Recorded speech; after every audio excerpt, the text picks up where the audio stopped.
Alright, hey guys, 011. This is take number 2 for this video because the first time the audio sucked.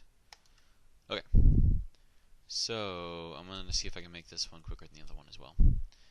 It was brought to my attention by another person on YouTube that my original serial communication video and, setup and design and all this stuff was really big and inefficient and crappy and blah blah blah blah. Now, granted, he was nicer about it and didn't quite say all that, but that's what I'm saying because it is big and it was crappy and blah blah blah.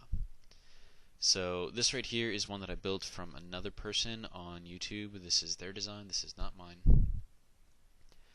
We're going to start here. This is the encoder. This is a pulse generator here. Now this one goes over here into this pulse generator here, so you have two pulses. Now these pulses are going to pulse at the exact same time, and then this one over here is going to start your encoder. Each of these data bits are going to be separated by 4 ticks of time on a repeater. So it'll go through here, and it'll go through this one, then it'll go through here, and blah blah blah blah. Alright.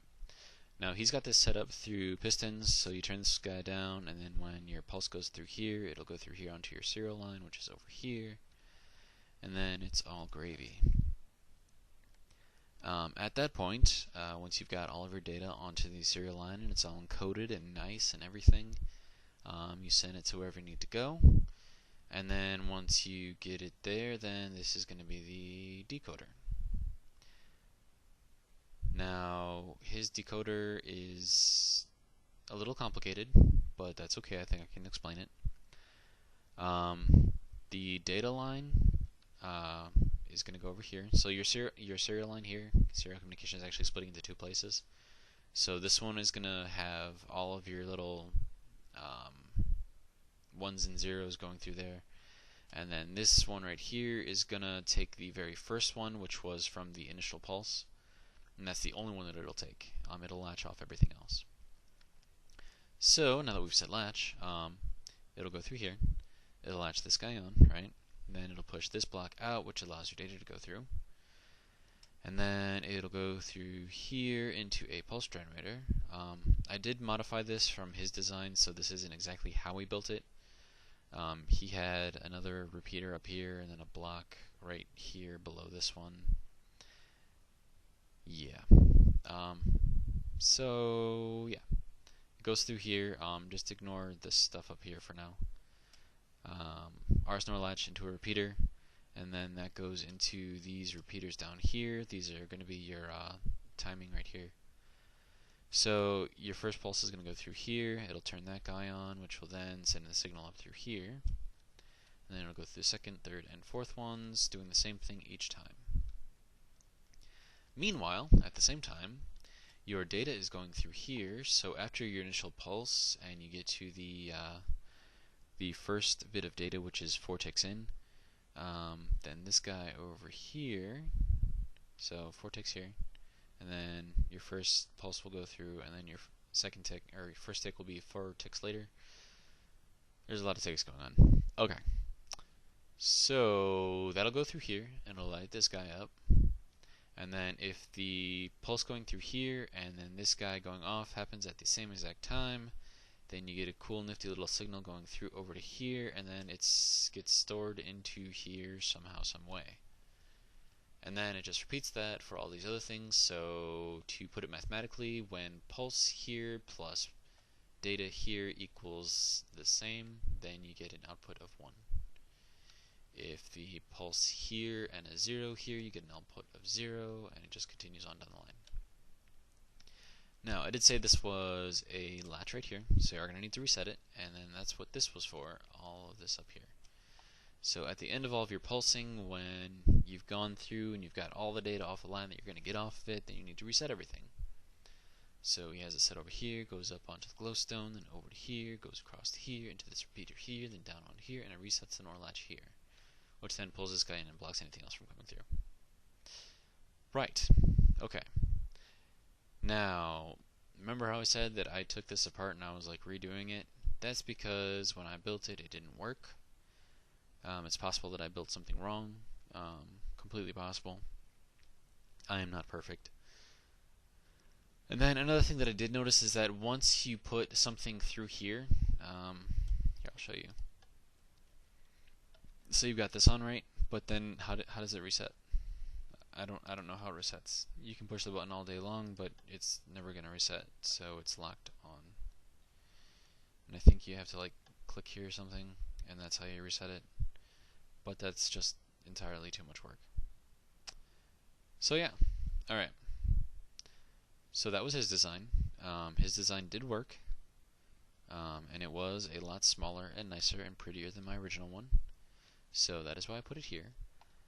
Most important thing that I want you to look at here is the size.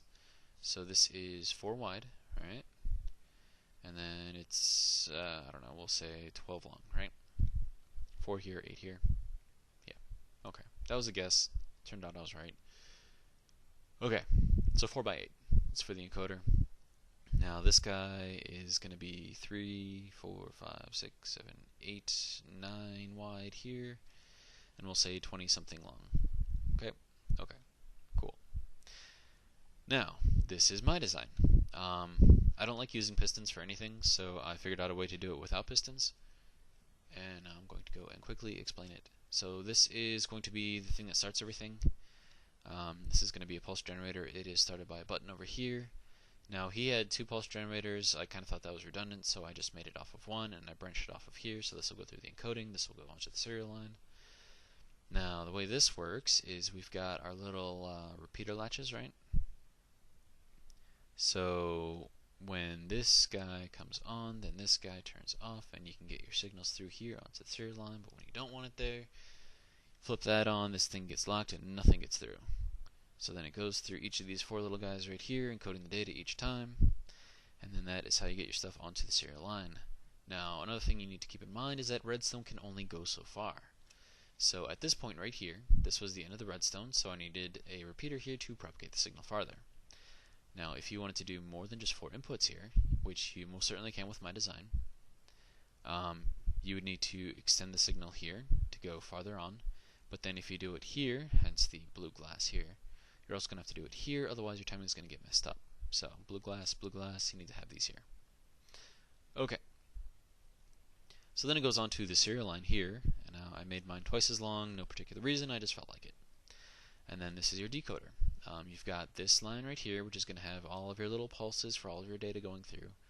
And then you've got this side right here, which is going to take that very first pulse that goes through, and it's going to latch that one on, and it'll only send through that one pulse.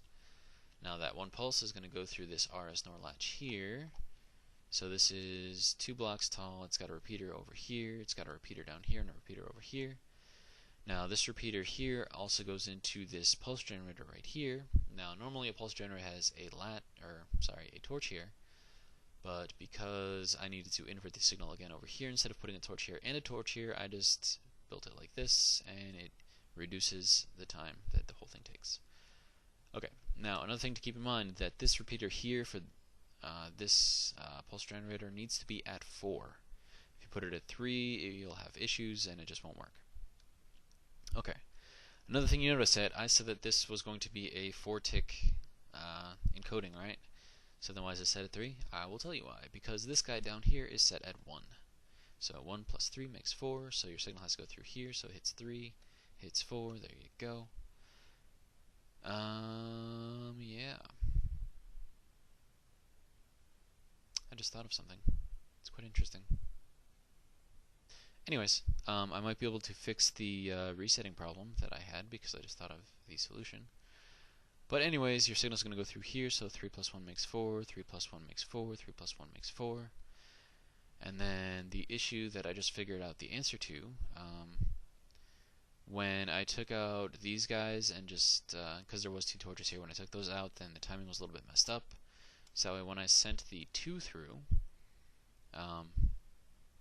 it would light up the second one here, but then it would also light up the third one here, and the reason for that I just realized is because the signal going through here goes across, so it hits a 3 here, hits a 3 here, hits a 3 here, so you've got like 9 when your signal is actually at 12. So that explains why I needed an extra tick here and an extra 2 ticks here, so I'm going to attempt to fix that. And I apologize for adding time onto this, but if it works, then it's all good. Okay, and then we're gonna need this guy. Okay. Now I left this guy here at 3 because we do have this one here, but this is kind of running in parallel. So having this set at 1 might be enough to offset all of this. We'll see. If it doesn't work, you can make fun of me and laugh later. Okay, so we need something to be able to tell if these things are on or off from far away, so we're going to put these guys on here. Okay. Now, another thing that I noticed about this design is that sometimes this will not reset. So you take and you put a button right here, and this is your reset. And then once your signal goes through here and it gets to the end, it has to go all the way back over to here to reset this latch over here. So that is why that line is there. Okay. So now I have to check this and make sure that it works. So we're going to send through a 1. And then the first one goes on. Good. Okay, now we're going to go through onto the second one. And let's see. Did it reset? It did not reset. So there is that issue with it not resetting. I don't know why that is. I really don't. I would like to, but I don't have time to figure it out right now. So that is now reset. So now we're going to try to resend the data through. Alright. There we go. Serial data is being sent through, and guess what? We missed our timing. Okay, so we are going to reset these to 3, then add on this one here, and these 2 here, and then this guy needs to be reset again. Okay, so we have 2 set, right? Gonna send it through again. There we go.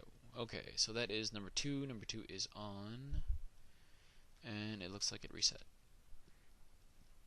Alright, so now we're going to turn on number 3.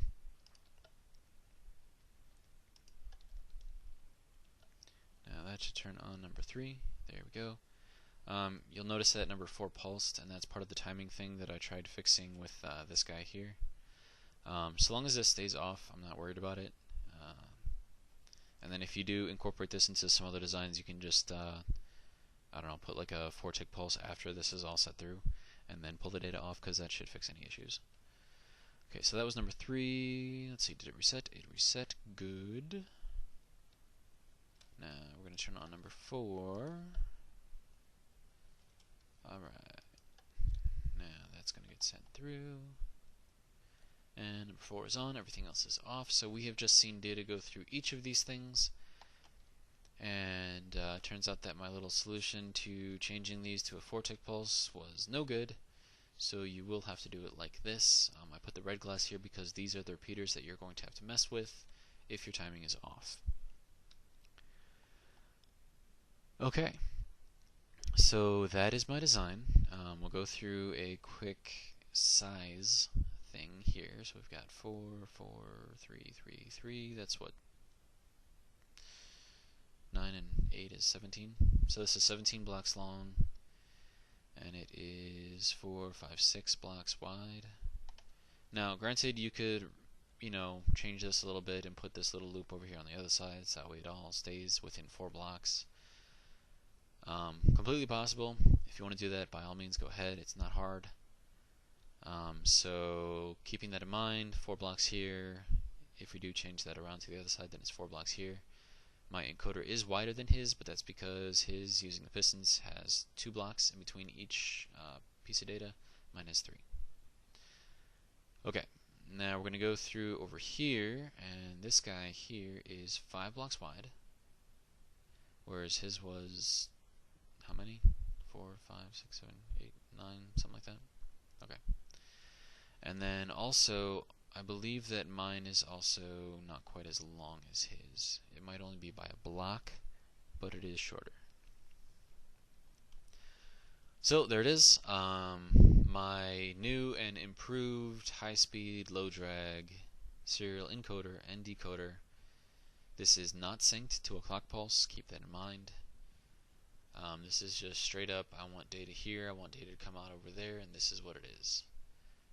Okay, so there you go. If you have any questions, feel free to ask. I will answer them as constructively as possible. If you like this, go ahead, thumbs up. If you want to see more stuff like this, or if you have other ideas that you want me to do for stuff like this, go ahead and leave a comment and subscribe and do all that wonderful stuff that will just make me happy and giggle inside. So that is my video. It's probably going to be really long, I apologize, but at least I covered everything that needed to be covered. So, have a good night, and I will see you later.